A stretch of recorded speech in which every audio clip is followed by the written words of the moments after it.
Invent yourself and then reinvent yourself.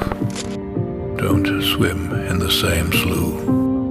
Invent yourself and then reinvent yourself, and stay out of the clutches of mediocrity. Invent yourself and then reinvent yourself. Change your tone and shape so often that they can never categorize you. Reinvigorate yourself and accept what is, but only on the terms that you have invented and reinvented. Be self-taught and reinvent your life because you must. It is your life, and its history and the present belong only to you.